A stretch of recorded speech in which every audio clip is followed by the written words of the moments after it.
현역 가왕 시즌 2, 박서진 우승. 그러나 아쉬운 시청률과 공정성 논란.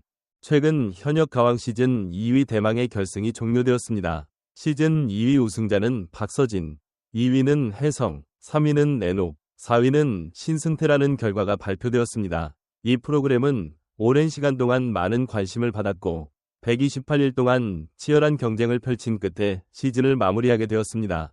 그러나 결승전의 결과는 많은 팬들과 시청자들 사이에서 아쉬움과 논란을 불러일으켰습니다. 오늘은 그동안 진행되었던 프로그램의 문제점들을 짚어보며 시청률, 공정성, 배점 등 여러 요소가 어떻게 영향을 미쳤는지에 대해 이야기해보려 합니다.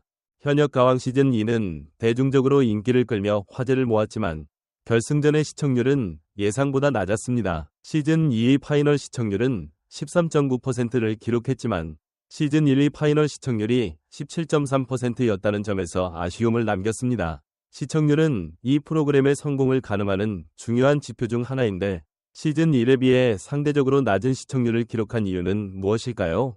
시청률이 낮았던 이유 중 하나로는 정치적 상황을 들 수 있습니다. 당시 정부의 비상계엄이 방송 일정에 영향을 미친 부분이 있었으며 이에 따라 프로그램의 흥미와 탄력이 떨어졌다는 분석이 존재합니다. 또한 시즌 초반에 비해 시청률 상승에 어려움을 겪었고 그로 인해 전반적인 시청률 상승을 이끌어내기 어려웠다는 점도 문제로 지적되고 있습니다. 결국 시즌 1보다 낮은 시청률로 결승을 마무리한 것은 큰 아쉬움으로 남습니다. 프로그램의 또 다른 큰 문제는 공정성에 대한 논란이었습니다. 현역 가왕 시즌 2는 여러 차례 공정성 문제로 주목을 받았으며 이에 대한 논란은 프로그램의 신뢰성에 큰 영향을 미쳤습니다. 특히 서혜진 PD와 제작진이 진행한 경연에서 공정하지 않은 방식으로 진행된 여러 사건들이 문제가 되었습니다. 가장 큰 논란은 박서진과 신유의 낙하산 투입입니다. 박서진과 신유는 방송이 진행된 후 중간에 합류했는데 이는 마치 시험을 치르기 전에 기회를 주지 않은 채 중간에 끼어드는 것과 같은 방식이었습니다. 이 사건은 일부 시청자들로부터 노이즈 마케팅이 아니냐는 의혹을 불러일으켰습니다. 또한 공정성에 대한 논란은 대국민 문자투표에서 더욱 불거졌습니다. 박서진은 중간에 3위였지만 최종적으로 1위를 차지한 반면 진혜성은 6위에서 2위로 급상승하는 등의 순위 변동이 있었습니다. 이런 결과는 투표 방식과 배점의 문제로 여겨졌고 대중들은 이를 공정하지 않다고 판단했습니다. 현역 가왕 시즌 2위 경연에서 가장 큰 논란 중 하나는 바로 배점 문제였습니다. 대국민 문자투표와 신곡 점수 비율이 너무 높게 반영되었고 그로 인해 실력보다는 팬덤의 힘이 더 큰 영향을 미친다는 비판을 받았습니다.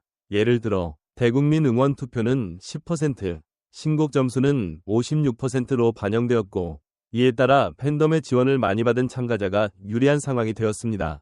이러한 점수 배분 방식은 결과적으로 실력 있는 참가자들이 공정하게 평가받지 못하게 만들었습니다.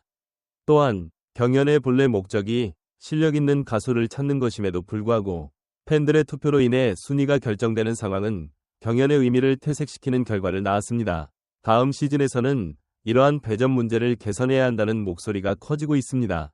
대국민 문자투표는 경연의 중요한 부분으로 자리 잡았지만 그 과정에서 발생한 의문도 적지 않았습니다. 특히 김준수가 대국민 문자투표에서 2위를 차지한 것과 관련하여 논란이 일었습니다. 김준수는 초반에 순위가 낮았으나 후반에 급격히 순위가 상승하며 최종적으로 2위를 기록했습니다. 그러나 이와 관련된 점수 배분과 문자투표의 결과가 일관성 없이 바뀌었고 이러한 현상은 공정성에 대한 의구심을 키우는 원인이 되었습니다. 김준수가 10위권에 들지 못했지만 마지막에 급등하며 2위로 오른 것은 비정상적인 결과로 보였고 일부 시청자들은 이러한 상황을 두고 의문을 제기했습니다. 결국 대국민 응원투표와 문자투표의 영향력이 지나치게 컸다는 지적이 나왔고 이는 공정성 논란을 더욱 부각시켰습니다. 현역 가왕 시즌 2는 그 자체로 많은 재미와 흥미를 제공했지만 시청률의 저조, 공정성 논란, 배점의 불균형 등 여러 아쉬운 부분이 있었습니다. 이러한 문제들은 프로그램의 신뢰성과 인기를 위협하며 향후 시즌에 큰 영향을 미칠 수 있습니다. 시청률이 떨어졌던 이유로는 정치적 상황 외에도 프로그램 자체의 문제도 있을 수 있습니다. 공정성에 관한 논란은 향후 프로그램을 개선하는 데 중요한 교훈을 제공할 것입니다. 특히 배점에 있어 더 균형 잡힌 방식과 실력과 팬덤이 모두 반영될 수 있는 방안이 필요합니다. 또한 팬들의 의견을 반영하는 것도 중요하지만 경연의 본래 목적에 맞게 실력을 기반으로 평가가 이루어져야 한다는 점에서 개선이 필요합니다. 결국 현역 가왕 시즌2는 많은 사람들에게 기억에 남을 프로그램이었지만 남은 문제들을 해결하지 않으면 계속해서 아쉬움을 남길 것입니다. 다음 시즌에는 이런 문제들을 해결하며 더욱 완성도 높은 경연을 기대해봅니다.